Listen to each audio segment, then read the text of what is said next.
Bon, vous l'avez constaté, messieurs, on a eu droit à un autre sujet, mais on le sait tous. Le RHDP s'est réuni ce lundi, une grande réunion au Sofitel Hôtel Ivoire. Il a désigné Alassane Ouattara comme son candidat naturel.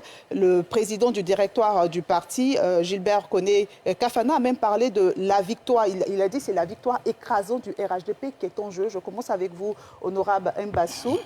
Pourquoi ce choix d'Alassane Ouattara? Merci beaucoup. Pourquoi ce choix?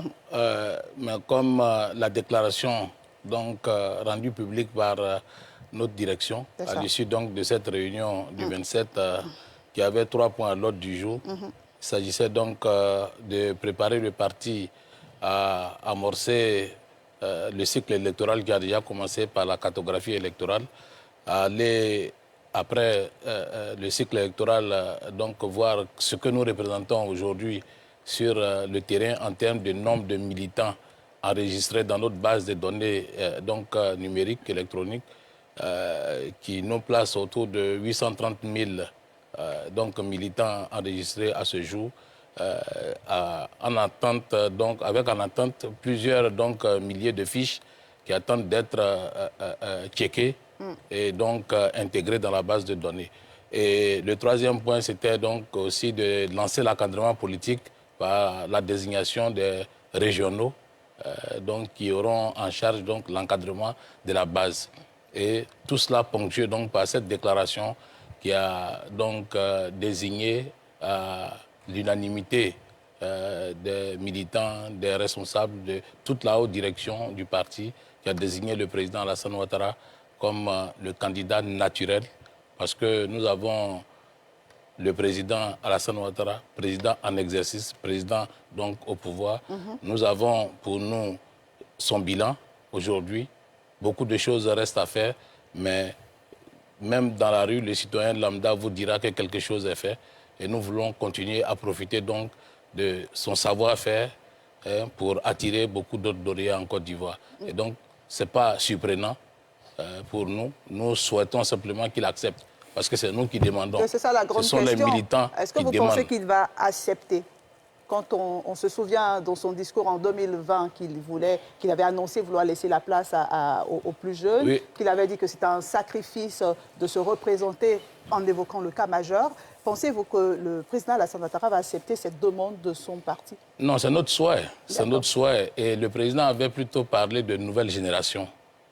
Il parle de nouvelle génération à laquelle il souhaitait que son aîné Henri Konan Bédié et lui transfère le pouvoir. Mais il est allé à notre demande en 2020, après le rappel à Dieu du candidat désigné, paix à son âme, le Premier ministre Amadou Gon Coulibaly. Donc c'est à son corps défendant qu'il est allé en compétition à notre demande. On le lui a imposé, et il a fini par accepter.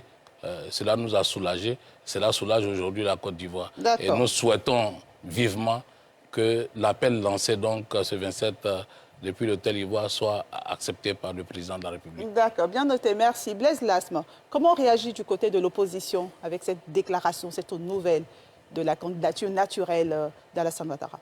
C'est la candidature de la honte. C'est la candidature de la honte dans la mesure où... C'est un peu fort? Non, mais c'est ce que c'est. J'ai vu dans la salle, ce jour-là, des personnalités de ce pays qui, en son temps, avaient dit que l'article 183 de la nouvelle Constitution interdisait au chef de l'État de pouvoir briguer un autre mandat qui serait inconstitutionnel. J'ai vu aussi, pendant l'adoption de la nouvelle Constitution, le ministre de la Justice dit devant les députés, les représentants du peuple, que la nouvelle Constitution ne permettrait pas à Alassane Ouattara de se représenter à nouveau. Mais on est sous le joug de cette Constitution-là. Et c'est ce Alassane Ouattara qui n'est pas en mesure, selon la loi, de se présenter, qu'on sollicite pour qu'il se présente. Ce n'est pas sérieux.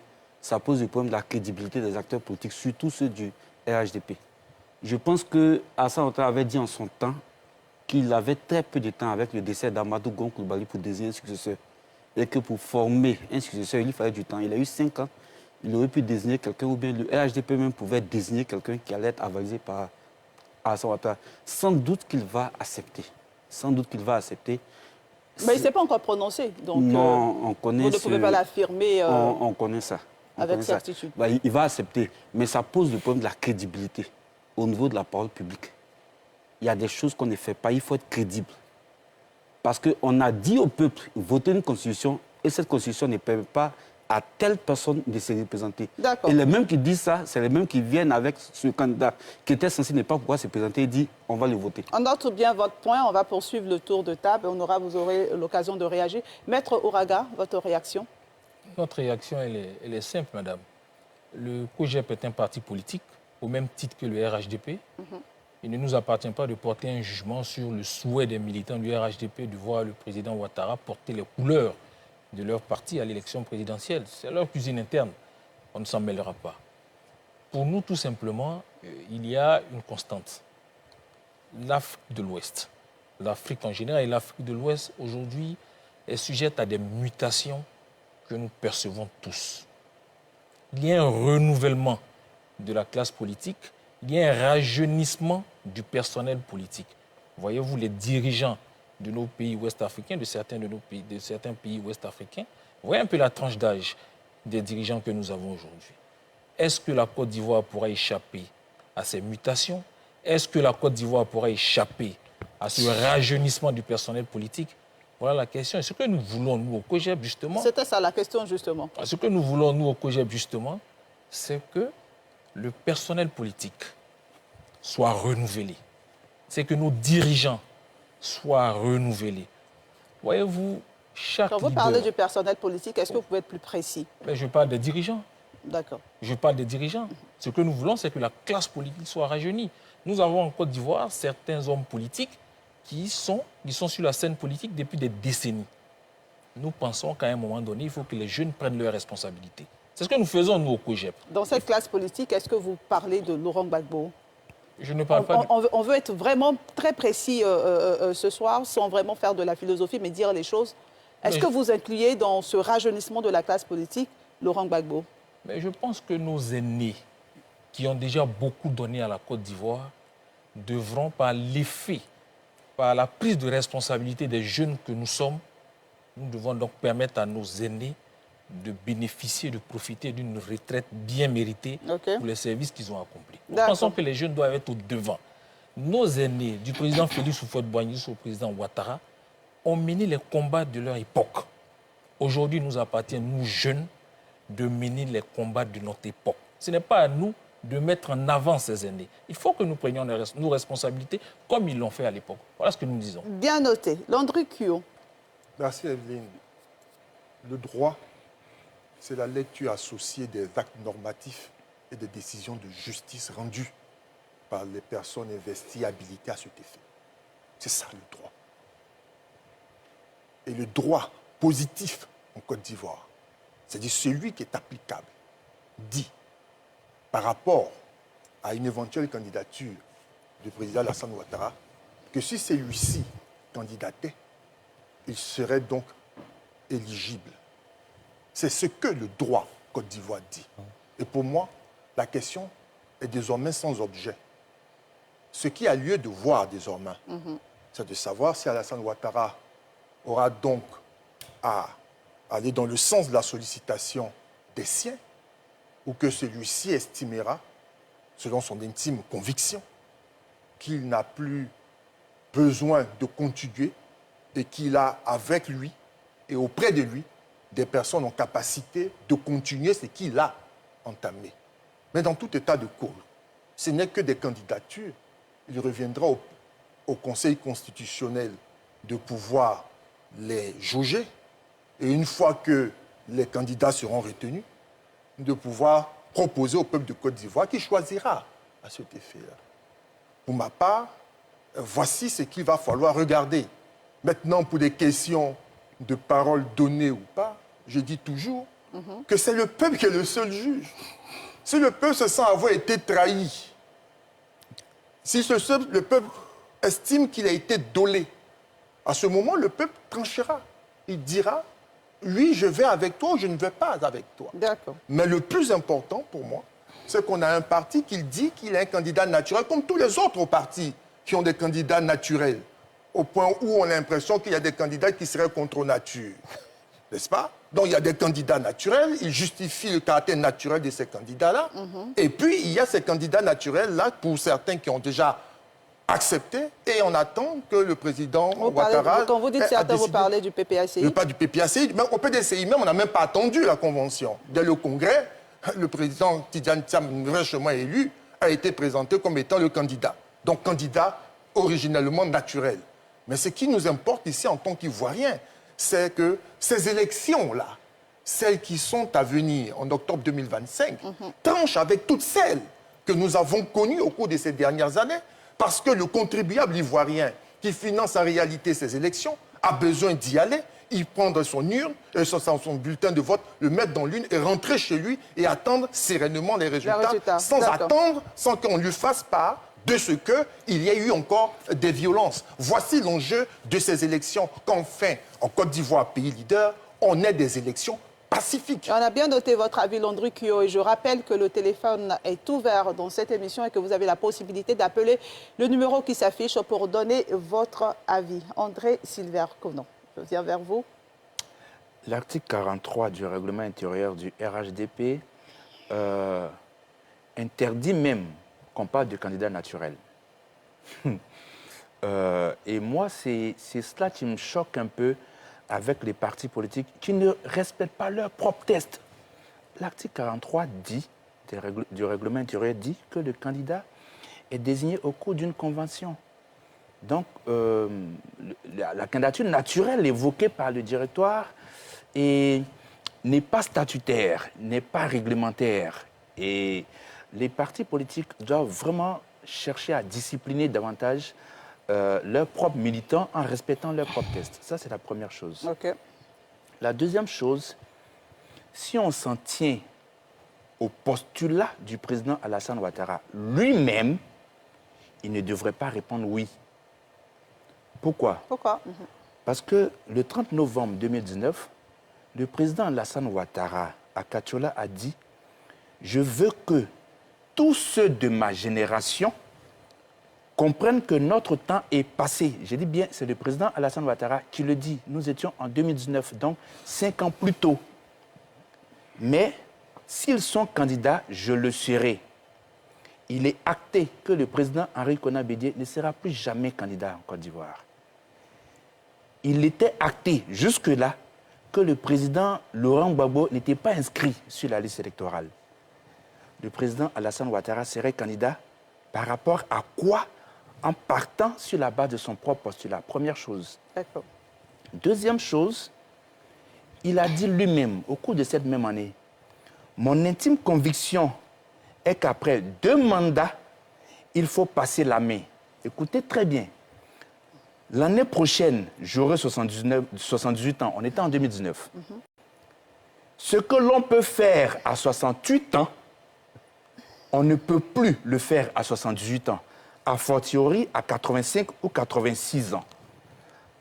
Il visait Henri Konan Bédié, qui en 2019 avait à peu près le même âge, 85 je crois.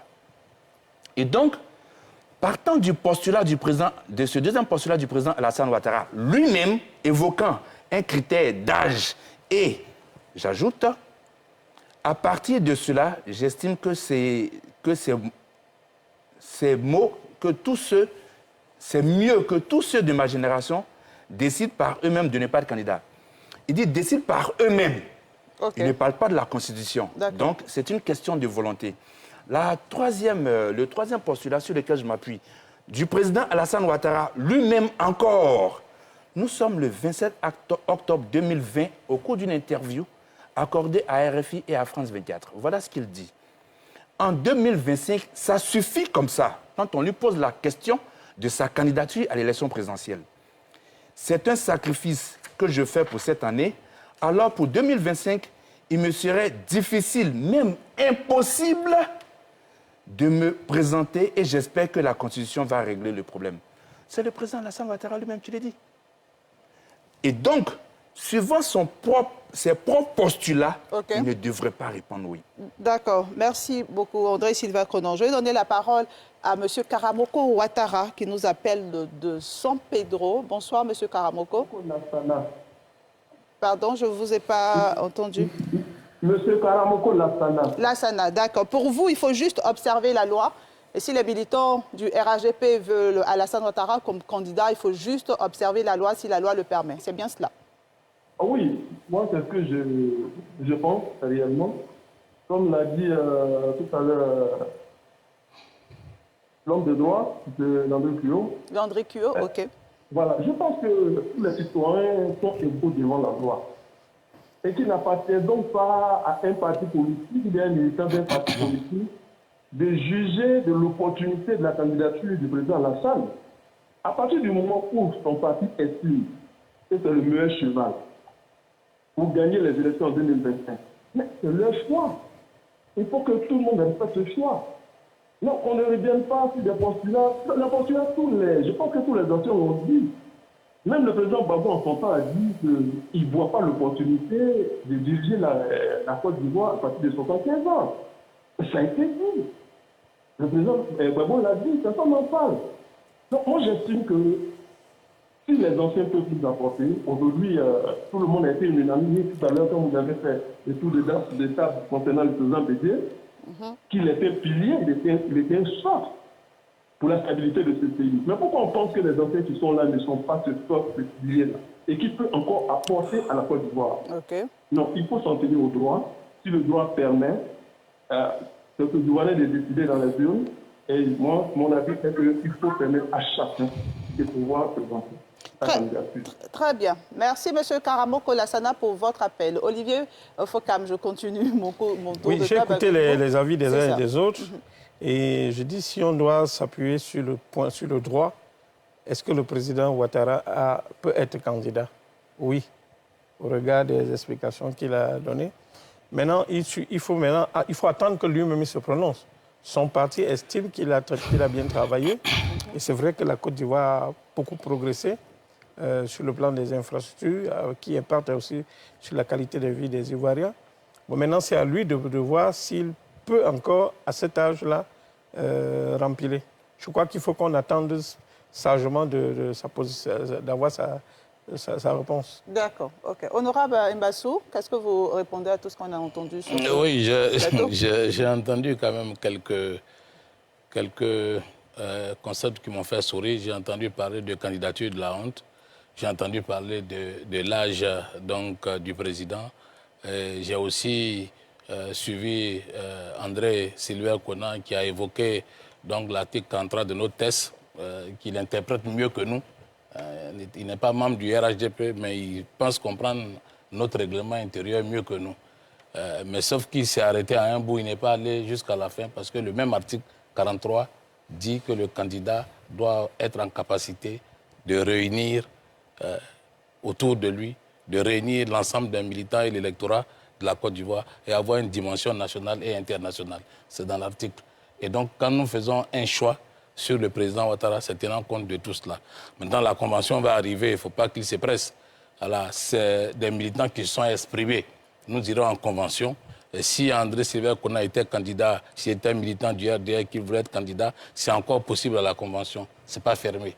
Donc la réunion du 27 ne ferme pas la porte à une velléité de candidature autre que celle que nous proposons. J'ai entendu parler de candidature de la honte, ça me fait sourire. Parce que si dans ce pays, il y a vraiment une candidature de la honte, c'est celle du président Laurent Gbagbo. C'est celle du président Laurent Gbagbo parce que nous sommes contemporains de sa gouvernance, de sa gestion, de sa vie politique. Nous l'avons vu sur le terrain. C'est pas à nous qu'il revient de dire qui a été honteux dans ce pays, mais les Ivoiriens savent. Ils suivent tous nos responsables, ils suivent tous nos leaders.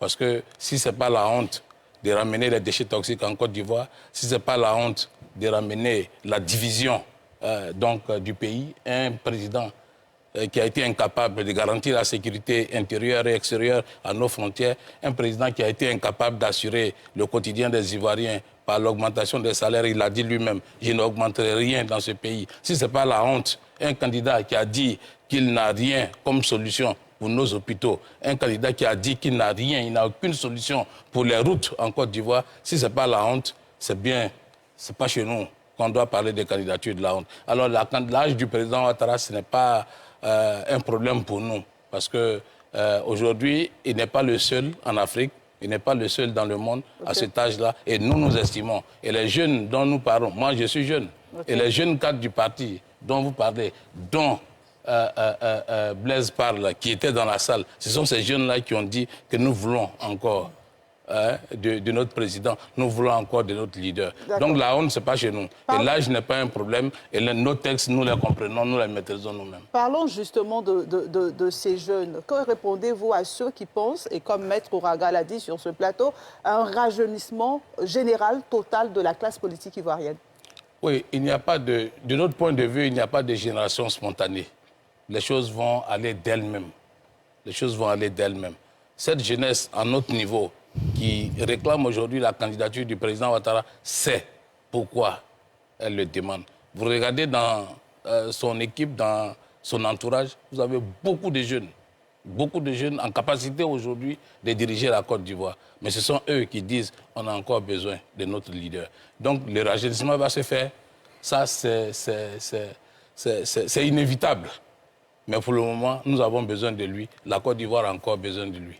D'accord, merci. Blaise Lasme, je viens vers vous. On a entendu votre réaction sur cette désignation par le RHDP du président Alassane Ouattara. Mais du côté du PPACI aussi, on a ce choix et même cette investiture de Laurent Gbagbo en tant que candidat du parti pour la présidentielle de 2025. Est-ce qu'il n'est pas temps aussi de passer la main à un plus jeune? Non, mais vous êtes en train de dérouter sur le sujet en tant que tel. On parle pour le moment du RHDP et de la candidature de M. Alassane Ouattara. Mais en fait, je pense qu'on a eu déjà le débat sur la candidature de Laurent Gbagbo. Il y avait le Touré Madou ici en face de Jean-Gervais Tchédé. Voilà. Pour le moment, je voudrais qu'on reste dans le sujet. Le sujet, c'est quoi? Il s'agit de... Les juristes, tout à l'heure on parlait. Ceux qui ont écrit la Constitution, je reviens là-dessus, c'est un problème de crédibilité. Il faut marcher dans l'éthique, il faut marcher dans la vertu. Ceux qui ont écrit la Constitution ont dit eux-mêmes que M. Alassane Ouattara ne peut pas se représenter à un troisième mandat. Là, on entend parler de quatrième mandat. Ça pose un problème de fond. Et nous soulignons ça. Mais il revient au RHDP de choisir qui ils veulent. Ils ont choisi Alassane Ouattara. Dans le fond, ça ne nous gêne même pas. Mais ce qui va nous gêner, c'est qu'ils manœuvrent pour éliminer d'autres candidats. Donc, on revient sur le postulat. Ils manœuvrent comment?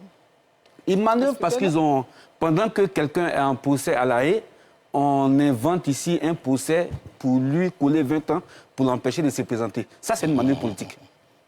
Et lorsque la Cour africaine des droits de l'homme et des peuples prononce un arrêt qui dit que le fait d'enlever le nom de Laurent Gbagbo sur la liste électorale n'est pas normal, qu'il faut remettre ce nom-là, il préfère quitter dans la Cour africaine des droits de l'homme au lieu de souscrire à ce que ceux-là disent. Ça, c'est une manœuvre politique. Alors, ils ont le droit de choisir qui ils veulent. Ça ne nous surprend pas. Le contraire nous aurait étonnés. Mais qui n'empêche pas aussi qu'on choisisse qui on veut. Mais surtout,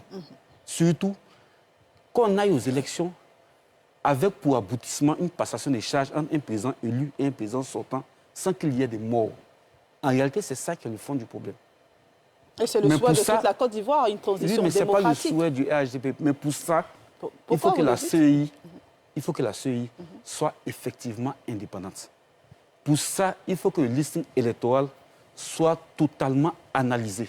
Pour ça, il faut que les conditions d'une élection juste et transparente soient créées et nous sommes ouverts à la discussion pour ça. Et au-delà de ça, j'invite le RHDP à se désabonner aux mensonges. Tout à l'heure, en parlant, Laurent Gbagbo a dit qu'il ne va jamais augmenter le salaire. Mais c'est faux. On a vu la gouvernance de Laurent Gbagbo dans des conditions difficiles, que ce soit les préfets, les sous-préfets, les enseignants, les médecins, les policiers. Tous ceux-là ont vu leurs émoluments augmenter substantiellement. Laurent Gbagbo, c'est lui qui a institué une prime pour les agents de la douane, trésor et impôts. Laurent Gbagbo a enrichi les Ivoiriens. D'accord. Landry Kyo, ensuite je ne rentre pas dans la polémique, mais je voudrais rappeler à toute fin utile qu'un État, ce sont des organes, des institutions et des rôles bien répartis. Les députés votent la loi, mais celui qui dit la loi et qui l'applique, c'est le juge. Tout à fait. OK. Genre, la Constitution, c'est une loi. Ce n'est qu'une loi. Sauf que dans l'ordre juridique plutôt, c'est la loi la plus importante. Absolument. Mais c'est lui qui dit la Constitution, qui donne son sens. c'est le juge constitutionnel. Ce n'est pas le rédacteur de la Constitution. On peut réinventer l'État de Côte d'Ivoire demain, mais tel qu'il est organisé, c'est le Conseil constitutionnel qui est le seul habilité à dire comment il faut comprendre chaque disposition de la Constitution. Et c'est en ces propos qu'il faut se référer. C'est tel qu'organisé notre État. Peut-être que demain, on réinventera l'État de Côte d'Ivoire. On proposera autre chose. Mais pour l'heure, il est bon de dire aux Ivoiriens ce qui est. Et ce qui est, il n'y a pas d'autre interprète de la Constitution que le Conseil constitutionnel. D'accord. Maître Ouraga. Écoutez, je voulais faire une précision tout à l'heure, une précision relativement à ce que j'ai dit tout à l'heure. Alors, quand on parle de rajeunissement du personnel politique, nous ne disons pas que nos aînés ne sont pas compétents ou ne sont plus compétents. Non, ce n'est pas de ça qu'il s'agit. Ce que nous disons, c'est que tous ces jeunes qui sont autour de nos aînés, qui ont appris pendant des années auprès de nos aînés, il faut que ces jeunes, à un moment donné, prennent leurs responsabilités. On ne va pas tout le temps continuer de rester derrière nos aînés et les pousser et les mettre au devant de la scène. Nous pensons qu'à un moment donné, il faut prendre nos responsabilités comme à un moment donné, eux ont pris leurs responsabilités. Okay.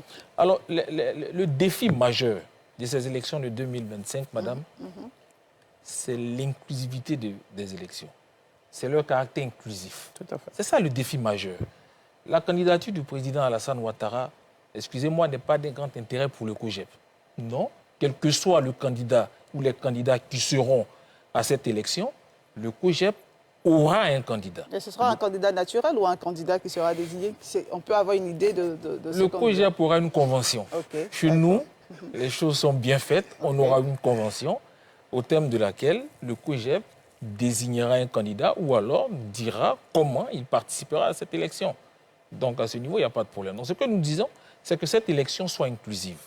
Le président Charles Blé Goudé aujourd'hui est empêché artificiellement de participer à cette élection qui arrive. Ce que nous voulons, c'est que le chef de l'État... Moi, j'aimerais comprendre le mot « empêcher » que vous utilisez. Blaise Lasme a utilisé le même mot, vous utilisez le même mot. Mais bien sûr, ils ne peuvent pas se présenter au regard de la même loi dont on parle ce soir. Non, pas au regard de la même loi, au regard de décisions judiciaires. Voilà, au regard de décisions judiciaires politiques. C'est au regard de ces décisions-là, donc ce sont ces décisions qui empêchent le président Charles Blé Goudé d'être candidat. C'est un procès purement politique qui s'est tenu dans des conditions illégales et qui a condamné le président Charles Blé Goudé. Le président Charles Blé Goudé a été jugé à La Haye, acquitté, madame. Je dis acquitté. Okay. Il n'a pas été gracié ou amnistié. Plus de 80 témoins se sont succédés et à la fin, le juge a dit « Monsieur, rentrez chez vous, il n'y a rien contre vous. Vous êtes innocent. » C'est de ça qu'il s'agit. Et dans son dos, ici à Abidjan, on organise un procès et on le condamne par contumace. Monsieur, la contumace, qu'est-ce que c'est? C'est juger quelqu'un qui n'est pas présent sans raison valable. Donc sans justification valable. Le président Charles Blé Goudé était à La Haye. Qui l'y a envoyé? C'est bien les autorités de ce pays qui lui ont conduit pour qu'il subisse un procès. Le président Charles Blé Goudé est détenu à La Haye et vous le jugez ici par contumace. Donc vous le jugez sans raison valable de son absence. Mais c'est vous qui l'y avez envoyé. Comment vous pouvez dire que son absence n'est pas, la raison de son absence n'est pas valable? Non. Ce sont des artifices juridiques qui ont été utilisés tout simplement pour empêcher le président Charles Blé Goudé de participer à l'élection. On vous a bien compris. André Sylvain Conon, je viendrai à vous, oui, Olivier Focam. Non, l'honorable Mbasso reconnaît que les textes du RHDP parlent de convention.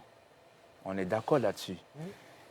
Il le reconnaît que les textes ne parlent pas de candidats naturels. On est d'accord là-dessus. Donc nous disons la même chose.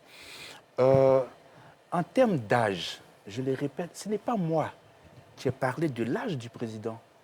C'est le président lui-même qui a dit en 2019 que ce qu'il peut faire à 68 ans, on ne peut pas le faire à 78 ans, à 85 ans et à 86 ans. C'est lui qui l'a dit, c'est pas moi qui ai amené le débat de l'âge. Voilà, c'est pas moi qui ai créé le débat sur l'âge, c'est le président lui-même. Alors, parlant d'âge, vous savez, le président a dit qu'il avait dans son équipe une bonne demi-douzaine de présidentielles. Je suis d'accord avec lui. Je pense que sur ce plateau, j'ai toujours dit que le président Alassane Ouattara n'a plus rien à prouver. Effectivement, il a un bon bilan, en tout cas en termes macroéconomiques, je l'ai toujours relevé. Mais à partir d'un certain moment, et il le dit lui-même après 2 mandats, et ça c'est moi qui le dis, on ne gouverne plus en tant que tel, on règne. Je vais vous donner des exemples. Vous savez combien de conseils des ministres on a fait depuis 2024 ? Depuis le début de cette année 2024. Vous savez combien de conseils des ministres? 7. Nous sommes en juin. 7 conseils des ministres en juin. Nous sommes à la moitié de l'année. 7 conseils des ministres, je vous assure. 7 conseils des ministres. Le 4 janvier, le 14 février, le 28 février, le 13 mars, le 17 avril, le 8 mai, le 22 mai. 7 conseils des ministres. C'est un conseil des ministres qu'on décide. Dans notre Constitution, il y a des actes qui sont pris seulement en Conseil des ministres. En 2019, savez-vous combien de conseils des ministres il y a eu? Il y a eu 19 conseils des ministres. En 2014, on va pas compter tous les conseils des ministres de toutes les années. En 2014, ce que vous voulez nous dire, il y en a eu 33. Okay. Vous comprenez? Qu'est-ce que vous voulez nous dire? Le président Alassane Ouattara avait dit ce qu'on peut faire à 68 ans, on ne peut pas le faire à 78 ans et à 85 ans. Et ça se prouve avec les conseils des ministres. Le pays est effectivement sur des rails, mais on aurait pu faire mieux si le gouvernement, le président Alassane Ouattara avait encore la vigueur de 2012. Est-ce qu'il y a un lien entre ces conseils des ministres et la vigueur du président de la République? Évidemment, c'est un conseil des ministres. C'est constitutionnel. Il y a des actes qu'on ne prend qu'en conseil des ministres. Ça, on a bien compris. Quand on fait 7 conseils des ministres en 6 mois, imaginez le nombre de décisions en attente. Le pays est bloqué. Voilà. D'accord. Olivier Fokam. Il y a 2 choses qui ont retenu mon attention. Le député a dit tout à l'heure qu'il est jeune. Comme pour dire que le président Ouattara a la priorité et devrait se représenter. Non, moi je dis, on n'est pas jeune à 60 ans. À 60 ans, on aspire à autre chose. La deuxième chose, c'est que si nous voulons une élection apaisée, que ce soit en Côte d'Ivoire ou ailleurs, il faut aussi que les discours commencent à être apaisés, même sur le plateau. Ça va faciliter les choses et on ne viendra pas sur le plateau. Parce que les discours qu'on tient sur le plateau, les citoyens, ils les tiennent dans le quartier et ça devient violent. Donc il faut aussi pour une élection apaisée que les discours soient vraiment calmes et qu'on n'aille pas dans les invectives. Pour revenir à la candidature de Ouattara, son parti a souhaité qu'il soit candidat. Attendons d'avoir sa réponse. Après, on aura une autre mission pour discuter. Là, on est en train de débattre sur, je ne veux pas dire le sexe des anges, on ne sait pas s'il sera candidat ou pas. OK? Lui, il avait dit qu'il souhaiterait partir, je m'appelle une fois, pour corroborer ce qu'il avait dit. C'était même en riant, il dit « laissez-moi partir, laissez-moi partir ». Maintenant, entre cette époque-là et maintenant, peut-être que sa santé lui permet de continuer. Donc c'est à lui de nous dire s'il est candidat ou pas. Nous ne pouvons pas a priori l'écarter du pouvoir en disant qu'il est vieux. Non. Ouais, c'est mon avis. Laissons le président Ouattara nous dire s'il va continuer ou pas. S'il sent qu'il peut continuer, alors il nous dira « je vais rempiler ». Et à partir de là, son parti va se mettre derrière lui pour lancer sa campagne. D'accord. Je viens à vous, honorable. Oui, merci beaucoup, Evelyne. Non, je voudrais dire que le RHDP n'est pas un parti politique qui agit dans le dos de ses adversaires. Okay. Le RHDP ne se cachera jamais.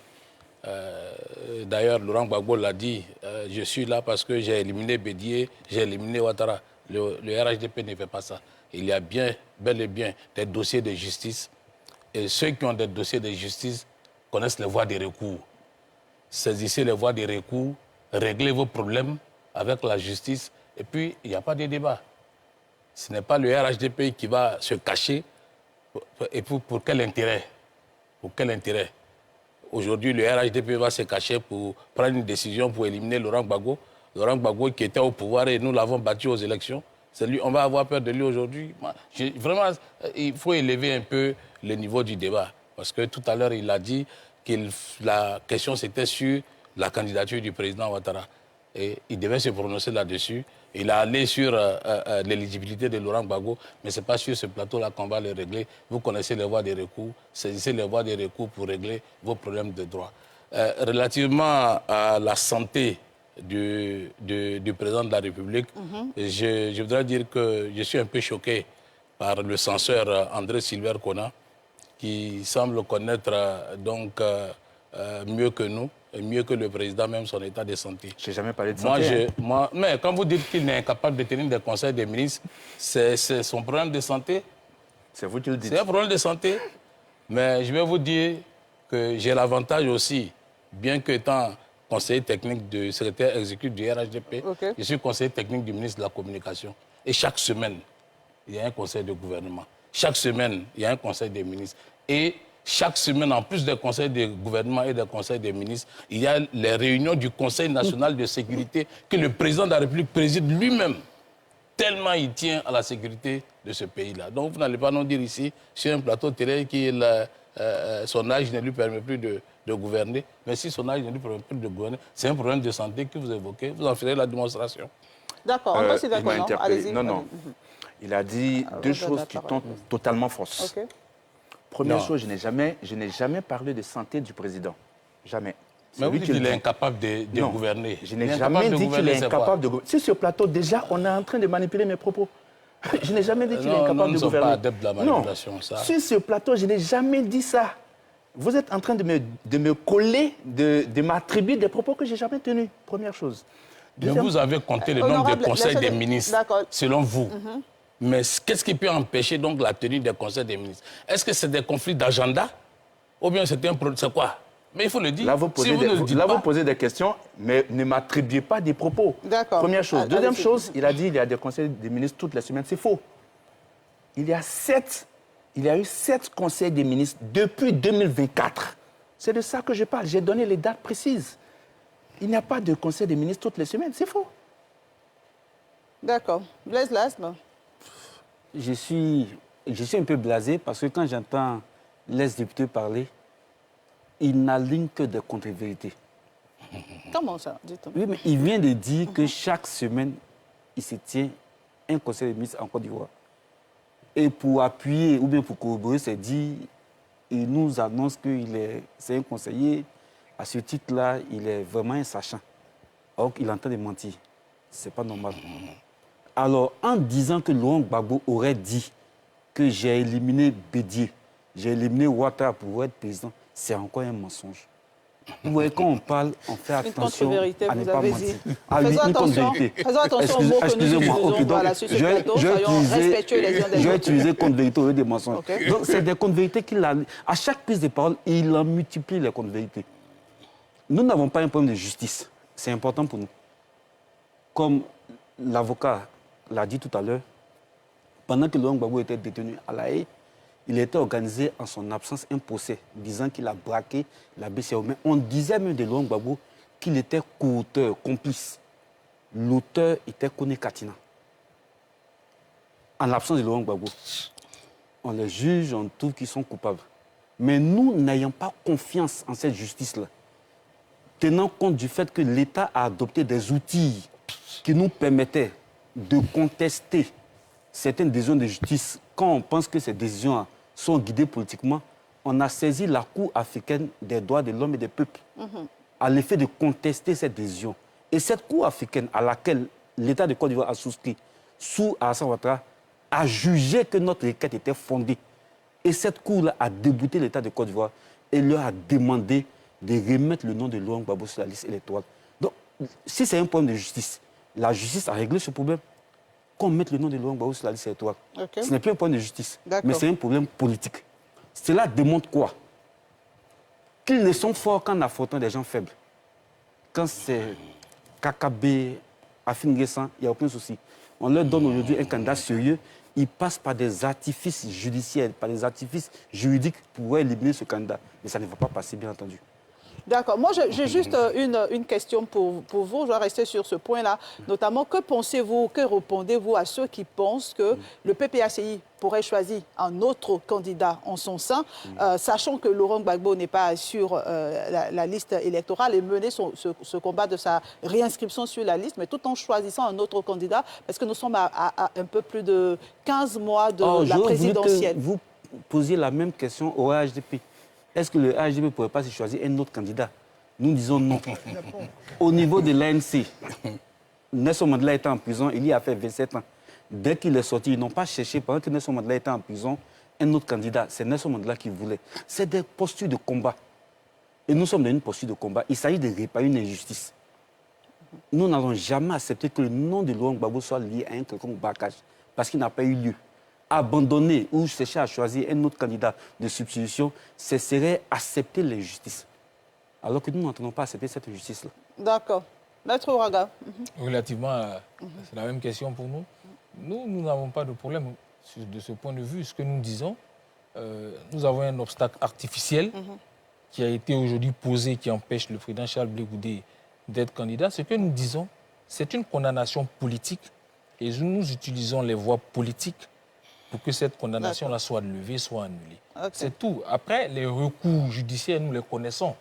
Mais nous disons que c'est une affaire politique qui trouvera une réponse politique.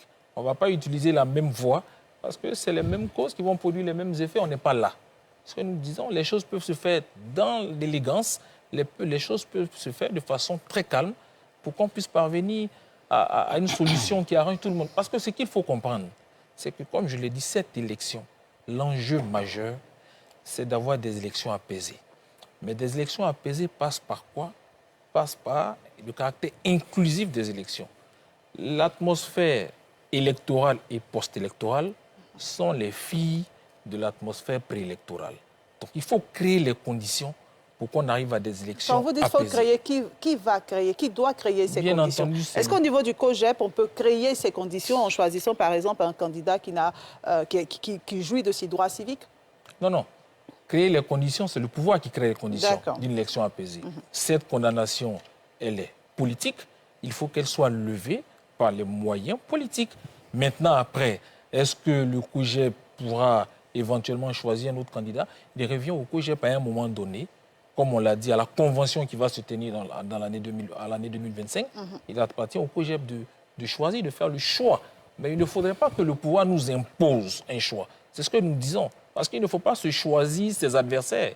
Ça, ce n'est pas correct. OK, d'accord. Landry Q, avant de vous donner la parole, j'ai un téléspectateur en ligne, M. Amonchi Kofi Armand, qui nous appelle de Cocody. Bonsoir, monsieur. Bonsoir, madame. Pour vous, la vraie question, c'est est-ce que tout le monde est libre de se présenter? C'est bien cela? C'est cela la vraie question. Okay. Parce qu'en fait, qu'Alassane Ouattara, le président, se présente autant de fois que quiconque veuille le faire. Et nous avons des institutions. Il y a le Conseil constitutionnel qui est mieux placé pour décider de qui est éligible, qui peut voter, qui peut ne pas voter, qui peut être candidat. La vraie question, c'est de savoir que tout le monde est libre de se présenter comme candidat en Côte d'Ivoire. C'est ça la vraie question.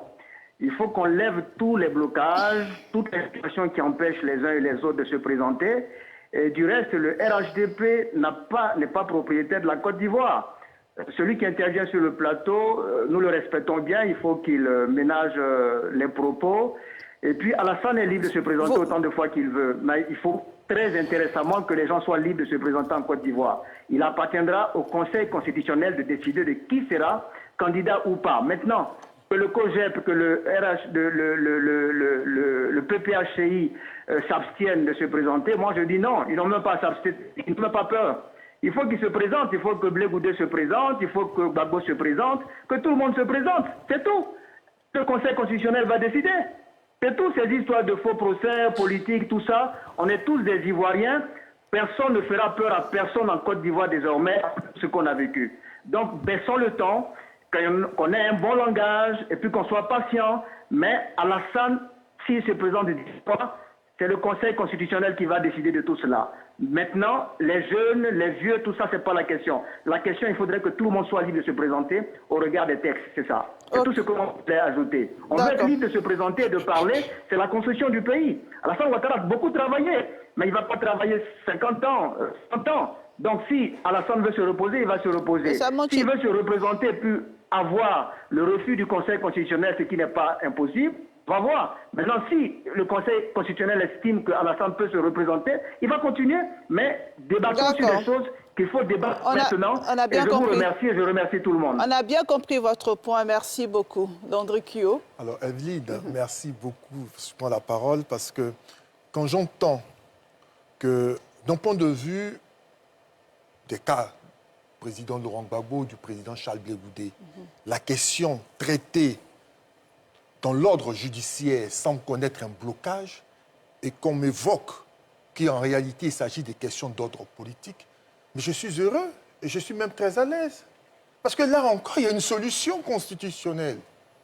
Parce qu'en réalité, on peut donc solliciter le regard de l'Assemblée nationale pour pouvoir obtenir une loi d'amnistie. Au moins tenter ça. Parce que ça, l'Assemblée nationale, ce n'est pas une juridiction, c'est une institution politique, hautement politique, où se trouvent des députés du PPACI et puis leurs alliés annoncés du PDCI-RDA.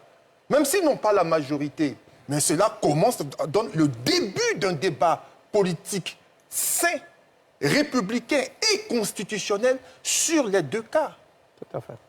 Je ne sais pas pourquoi, peut-être que c'est dans leurs agendas, mais c'est la voie que offre l'ordre juridique. Je termine, c'est la voie que donne notre ordonnancement juridique et politique et qui est un début de commencement pour les préoccupations qu'ils ont. Pourquoi est-ce que depuis, il n'y a pas ça? Pourquoi on ne confronte pas le RHDP face à sa bonne ou mauvaise foi en proposant une loi d'amnistie?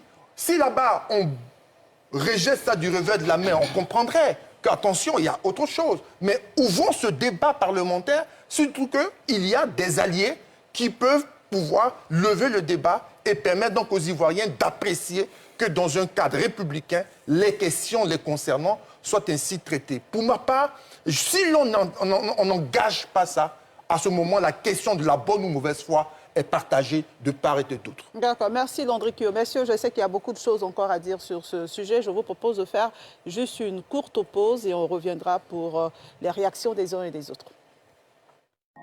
Retour donc sur ce plateau de NCI 360. Le président Alassane Ouattara est le candidat naturel du RHDP pour la présidentielle de 2025. C'est le sujet que nous abordons et les positions sont tranchées sur ce plateau. On a écouté vos avis. Je vais vous donner maintenant la parole, honorable Mbassou. Oui, merci bien, Evelyne. Non, je voudrais rebondir avec la chute du téléspectateur tout à l'heure, qui m'a interpellé. En fait, peut-être qu'il y a une incompréhension. Il n'a pas compris. Sinon, sur ce plateau, c'est moi qui ai été agressé. Qu'on m'a traité plusieurs fois de menteur. Bon, mais je n'ai fait que réagir en donnant des exemples de dire du président Laurent Gbagbo. Il ne viendra jamais à notre idée de penser que la Côte d'Ivoire appartient au RHDP ou bien la Côte d'Ivoire appartient à un leader politique. Bien au contraire, le président Ouattara œuvre chaque jour à rassembler tous les Ivoiriens parce que pour lui, c'est tous les Ivoiriens, la main dans la main, que nous allons construire ce pays. Mais je ne peux pas être là à entendre des propos malveillants et puis ne pas rebondir. Quand on me traite de menteur, j'aurais bien aimé qu'il réagisse aussi à cela pour dire qu'on ne peut pas, sur un plateau télé, traiter donc son contradicteur de menteur. Tu peux donc avancer les arguments que tu as. Mais nous disons, sur sa chute, justement, que tout le débat qui s'est fait ici, moi, je n'ai pas qualité pour juger de condamnation politique ou juridique. Il y a un juge constitutionnel qui va trancher. Chacun prépare ses dossiers conformément à la Constitution et au Code électoral, le juge constitutionnel va trancher. C'est ce que nous demandons. Mais il ne viendrait jamais à l'idée du RHDP de passer par derrière pour prendre une disposition pour éliminer un candidat. S'il y a des faits de droit, les faits sont jugés, les sentences sont prononcées. D'accord. Merci bien, honorable Mbassou. J'aurais peut-être une question pour vous, comme on va allègrement vers la fin de ce terme. Si le président Alassane Ouattara n'accepte pas la demande de son parti, est-ce que vous avez une alternative? Non, le président Ouattara a dit qu'il avait déjà, en 2015, qu'il avait déjà une demi-douzaine. Mais aujourd'hui, je peux vous rassurer que nous sommes au-delà de la douzaine. Ce n'est plus la demi-douzaine. Nous sommes au-delà de la douzaine. Okay. Nous souhaitons vraiment qu'il réponde positivement, qu'il réponde par oui. Mais s'il ne répond pas par oui? C'est ce que j'ai dit. Okay. J'ai dit, nous avons plus d'une douzaine aujourd'hui de présidentiables en Côte d'Ivoire. D'accord. Mais notre souhait, c'est qu'il réponde donc à l'appel des militants. André-Sylvain Conon, ensuite Olivier Faucon. André avait demandé la parole. Allez-y. Oui, pour moi, il est essentiel que dans le débat public, on ramène la question des valeurs. Et l'une des valeurs essentielles sur laquelle notre société doit se construire, c'est le respect de la parole donnée, le respect de ses engagements. Vous voyez, la nouvelle génération, on accuse la nouvelle génération, en tout cas les jeunes, pas la nouvelle génération, les jeunes de notre nation d'aller un peu dans tous les sens. Parce qu'on est dans un processus constant de chute des valeurs. Et moi, je suis un adepte de la pédagogie par l'exemple. Et surtout, par l'exemple à un certain niveau. Personne n'a obligé le président Alassane Ouattara à prendre toutes ces positions, tous ces postulats que j'ai rappelés. Moi, je suis de ceux qui disent, oui, il y a une nouvelle génération, effectivement, au RHDP. Comme il y a une nouvelle génération au PPACI, comme il y a une nouvelle génération au PDCI. Et cette nouvelle génération peut valablement faire le job. Et je pense même que pourrait faire mieux. Parce qu'à un certain moment, on part comme cela, on arrive à son sommet et puis on dégringole. Voilà. Et le président Alassane Ouattara lui-même l'a dit. Après 2 mandats, c'est difficile. C'est lui qui l'a dit. C'est lui qui l'a dit au moment où il était dans l'action. Voilà. Et donc, pour moi, cela est essentiel. Mais j'aimerais dire qu'en 2019, les mêmes qui ont fait cette cérémonie d'hommage au président Alassane Ouattara, pour qu'il soit candidat, étaient les mêmes qui avaient applaudi quand il a dit qu'il ne serait pas candidat. Ils étaient les mêmes, y compris sans doute Mbassou Ouattara. Ils étaient les mêmes. Voilà. Et donc, ça n'a, quand le président Alassane Ouattara a dit qu'il adouberait donc la candidature du Premier ministre Amadou Gon Coulibaly, aucun nuage n'est tombé sur, aucun ciel n'est tombé sur la tête de la Côte d'Ivoire. Bien au contraire, il y a une certaine émulation encore au sein du RHDP. Et moi, je pense que cela est encore possible. Voilà, il y a des éminences au RHDP, il y a des présidentielles, comme il est dit au RHDP. Est-ce que vous pensez à quelqu'un en particulier ou Ah oui, je peux citer des noms. Il y a le vice-président, c'est un présidentiable. L'ancien Premier ministre Patrick Kachi, il est un présidentiable. L'actuel Premier ministre, il est un présidentiable. Cissé Bakongo, il est un présidentiable. Enfin, je veux dire, il y a des présidentiables. Et ce n'est pas faux. Et ceux-là peuvent faire le job que le président Alassane Ouattara a entamé, et sans doute mieux, parce que s'ils ont bien appris auprès de lui, il ferait mieux. Mais pourquoi est-ce qu'il faut forcément que le RHDP amène le président à se dédire à violer son propre engagement public? Pourquoi? Je ne vois pas l'intérêt. Olivier Faucon. Bon, j'ai noté 2 éléments quand même qui m'amènent à comprendre que le président va remplir ce qui est de son droit. Hein. Il n'y a aucune restriction à ce niveau. La dernière CAN, quelqu'un s'est amusé à dire ça vaut un autre mandat. Et avant la dernière CAN, il y a le pont sur le Cocody, l'inauguration du pont Cocody. Lui-même, il a dit ça vaut un mandat. Non, cela veut dire le président peut estimer qu'il n'a pas terminé ce qu'il avait à faire. Tout le monde reconnaît ici que son bilan est positif. Lui peut penser qu'il a encore d'autres choses à faire. Libre à lui de le faire et de choisir et d'accepter. Maintenant, nous sommes en train de supputer. Le parti dit notre candidat naturel, c'est Alassane Ouattara.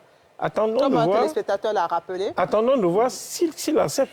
Et s'il accepte, c'est de son droit de continuer. À partir du moment où il n'y a plus de limitation de mandat, s'il se sent capable, il peut y aller, il n'y a pas de souci. D'accord. Messieurs, on va refermer ce thème dans quelques minutes. Donc, je vais donner la parole à ceux qui veulent justement dire quelque chose. Oui, donc, Blaise Las. je voudrais revenir sur des propos de l'honorable Sans refaire le débat. Non, non, sans refaire le débat. C'est de ça, en fait, que je me plains depuis le début. C'est-à-dire que la parole publique, même ici, c'est aussi la parole publique, doit être enrobée de la vertu et de l'éthique. À aucun moment, je vous ai traité de menteur. Ce n'est pas mon éducation. Non, j'ai parlé des mensonges. Parce que quand vous dites que Laurent Gbagbo a dit, j'ai éliminé Bédié, j'ai éliminé Ouattara, j'appelle ça un mensonge. Mais ça ne fait pas de vous forcément quelqu'un que je vais qualifier de menteur. Ça, ce n'est pas mon éducation. Deuxième chose, Gbagbo Laurent a dit, je ne vais pas augmenter les salaires. Ça aussi, il ne l'a jamais dit. C'est ça que j'appelle un mensonge. Il ne l'a jamais dit. Il ne l'a jamais dit. Maintenant, si vous voulez, je peux vous rafraîchir la mémoire. Laurent Gbagbo recevait des militaires qui ont demandé des primes exceptionnelles en temps de guerre. Il a dit, je ne vous donnerai rien. Il parlait uniquement des militaires. Contrairement à Alassane Ouattara, qui, lors d'une mutinerie, a décidé de prendre les fonds publics pour donner à des gens qui ont fait une rébellion. Parce que ce qu'il réclamait, ce n'était pas des primes en tant qu'agent de l'État, mais en tant qu'agent d'une rébellion. Donc, voici toute la différence qu'il y a là. Et je veux que les choses soient claires. C'est ça là qui est le mensonge. Là. Ce que Gbagbo Laurent n'a pas dit, il ne faudrait pas qu'on vienne me dire sur le plateau qu'il a dit. C'est d'une autorité publique. D'accord. Rapidement, honorable Mbassou, rapidement. Oui, non, je veux dire que c'est d'une autorité. Ce que j'ai dit là, vous avez ça sur toutes les plateformes aujourd'hui, sur tous les réseaux sociaux aujourd'hui. Les déclarations de Laurent Gbagbo. Vous insistez. Donc ne me dites pas que je n'ai pas dit vrai. A déjà dit qu'il n'augmentait aucun salaire. Il a dit que je n'augmenterai aucun sou sur les salaires. Sur les salaires de qui? Blaise Las. Sur les salaires des fonctionnaires. Mais attends, tu viens d'arriver encore. Laurent Gbagbo a augmenté le salaire des professeurs. S'il vous plaît, messieurs. C'est vrai ou c'est faux? Messieurs, s'il vous plaît, on entend de vouloir. On va sortir, on est en train de sortir du thème. Les médecins, les enseignants, les instituteurs. Merci, vous n'avez plus la parole. Maître Ouraga, s'il vous plaît, messieurs, on va évoluer dans le débat. Maître Ouraga, il a fait ou pas? Blaise Las, vous n'avez plus la parole. Au moins qu'il admette ça. Vous n'avez plus la parole. Maître Ouraga. Alors, je vais revenir sur deux éléments. Non, vous ne savez pas vraiment. Tout à l'heure... Je rappelle que Maître Ouraga a la parole. On va s'écouter, s'il vous plaît, messieurs.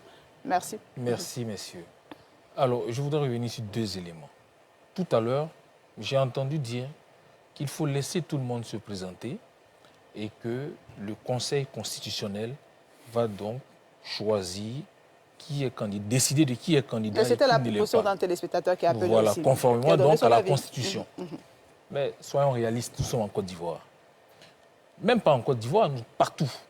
Alors, vous avez une personne qui est privée de ses droits civiques, qui n'est pas inscrite sur la liste électorale. Et cette personne va tout bonnement se présenter et déposer sa candidature et attendre que le Conseil constitutionnel décide dans un sens. Ce n'est pas possible. Ce n'est pas possible. Donc, ce n'est pas ça la question. Le préalable, c'est que ces obstacles-là soient levés. Tout à l'heure, Landry a évoqué une piste. Le COJEP, malheureusement, n'est pas à l'Assemblée nationale, ne siège pas à l'Assemblée nationale. Donc, il ne peut pas envisager cette piste. Mais le parti au pouvoir, le RHDP, qui est ultra majoritaire au Parlement, peut envisager cette piste. Et ce sont ces négociations... De quelle piste vous parlez? La piste de la proposition de la loi de... Bien sûr, de la loi d'amnistie. Okay. Et ça s'est fait. On a vu le président Macky Sall le faire. Donc, on peut le faire. Il y a des exemples autour de nous. Il l'a fait pour calmer l'atmosphère. Et aujourd'hui, on a qui? Le président Diomaye Faye qui est là. Donc, le président Ouattara, il peut le faire. Très bien. Je viens à Landry Kyo et je reviens à la question originelle parce que pour ce qui a augmenté, qui n'a pas augmenté, les Ivoiriens même concernés savent s'il y a quelqu'un augmenté à quel moment ça a augmenté. D'accord, mais on ne va pas s'enliser sur ces questions. Parce que pour moi, ce sont des questions qui sont sans objet. Les personnes visées elles-mêmes sont à la maison, elles savent à quel moment elles ont augmenté. Le plus important, vous avez posé une question qui est celle de savoir si Ouattara n'adhère pas à l'offre de son parti. De son parti, le RHDP. Parce que c'est une possibilité. Parce que j'ai l'impression qu'on lui fait un jugement d'intention. Il ne s'est même pas encore prononcé. Et voilà. Il ne s'est pas prononcé. Et l'exemple de 2019 à 2020 c'est la raison des spéculations. C'est la raison pour laquelle chacun donne son avis. Contre-courant des grands mouvements de masse de son parti et dit « je n'y vais pas ». On avait vu le président Kandia verser des larmes pour dire que si l'individu, si le président Ouattara, en tant que personne, en tant qu'individu, est dans sa logique, il est probable qu'il ne vaille pas dans le même sens que son parti. Mais on ne peut pas reprocher au RHDP d'avoir cette démarche politique, qui est celle de pouvoir, sous le prétexte d'un début de mécanisme électoral, remobiliser ses bases autour de la personnalité politique en son sein, en capacité de fédérer tout le monde. Tout à fait. Ce n'est pas une contrainte. Et le président Ouattara que nous connaissons, personne ne l'oblige à faire quoi que ce soit. Dernière chose, si Ouattara n'est pas candidat, si le président Ouattara n'est pas candidat, il dit « je n'y vais pas », il y a énormément de personnes qui sont capables d'y aller. Vous pensez à qui? Je pense au vice-président de manière tout à fait naturelle, parce qu'il est le vice-président, n'est-ce pas? Ensuite, il y a dans l'ordre protocolaire le Premier ministre, il y a ensuite les autres personnalités, et même au sein même des personnes qui, aujourd'hui, ne sont pas dans l'appareil exécutif, des personnes qui sont tout à fait en capacité d'être remis en selle. En réalité, au niveau du RHDP, on peut se dire ils peuvent avoir la difficulté du sélectionneur qui a énormément de joueurs talentueux et qu'il va falloir choisir de sorte à composer une équipe gagnante. Et c'est là qu'il va falloir se poser la bonne question. D'accord. Blaise Lassoua, vous avez demandé la parole. Je vous donne 2 minutes. Non, parce qu'on était... Sans, on ne va pas refaire le débat. Non, pas ça. Il avait posé la problématique de la demande d'amnistie au niveau des députés du PPAC. De la proposition, voilà. La proposition. Voilà, la proposition. Mais pour nous, ce n'est pas... Pourquoi nous ne souscrivons pas à cette proposition-là? Comme je le disais tantôt, on est parti au niveau du CAHDH. Bon, la Commission nationale des droits de l'homme, voilà, la Cour africaine des droits de l'homme et des peuples. On est arrivé là-bas, on a soumis le problème. Et cette Cour a tranché en faveur de la réinscription du nom de Laurent Gbagbo sur la liste électorale. En ce moment-là, c'est à l'État de Côte d'Ivoire de remettre ce nom-là. Lorsqu'on a interrogé la CEI, c'est ici même sur ce plateau où le président de la CEI a dit qu'il revenait au ministère de l'Intérieur, au ministère de la Justice, de faire droit à l'arrêt de la Cour africaine des droits de l'homme. Donc pour nous, c'est un problème politique. C'est pour ça que le PPAC a écrit au gouvernement pour dire nous voulons discuter de la situation de Laurent Gbagbo. Ce n'est plus un problème de justice. La justice a tranché. La justice ivoirienne a condamné Laurent Gbagbo. La justice africaine a décidé que Laurent Gbagbo soit réintégré parce que cette condamnation n'était pas fondée. En ce moment-là, on discute pour voir qu'est-ce qui les empêche ou qu'est-ce qui les effraie au point où ils ont du mal à accéder à cette demande de la Cour africaine. C'est ça qui est la démarche selon nous. Et nous avons écrit à 2 reprises, nous attendons la réponse. Ok, bien noté. Landry Pio, mais très rapidement. Juste une remarque. La question purement technique, et on a un avocat qui est juste là. Parce que lorsqu'une décision est prise par une instance juridictionnelle internationale ou comment dirais-je, régionale, il y a la question du caractère contraignant de la décision de cette Cour. On va lui permettre de répondre rapidement. C'est là qu'il va falloir se poser la question, est-ce que cette décision contraint l'État de Côte d'Ivoire à l'appliquer de facto? D'accord, il est là. Je pense que la Côte d'Ivoire est à partie de la Cour africaine des droits de l'homme était. Bon. Mais au moment de la décision, la Côte d'Ivoire était partie. Est-ce qu'elle est contrainte ou pas? Mais c'est une décision qui s'applique à la Côte d'Ivoire. Même après son retrait? Non, la décision a été prise au moment où la Côte d'Ivoire était partie. Et maintenant, elle n'est plus. Non, mais elle a l'obligation de l'appliquer. D'accord. Parce qu'on peut la contraindre à le faire. D'accord. Non, la contrainte... Quel est le mécanisme? Quel mécanisme? Non, je ne vais pas vous permettre d'aller dans ce sens. Non, on se contraint à appliquer une décision parce qu'on s'est engagé au préalable. On est État partie, dès lors, on s'est engagé à appliquer toutes les décisions qui vont être rendues par cette Cour. C'est cela. D'accord. Merci beaucoup, messieurs. On a noté votre avis sur cette question et je rappelle que le président Alassane Ouattara ne s'est pas encore prononcé sur cette demande de son parti pour la présidentielle de 2025. Je vous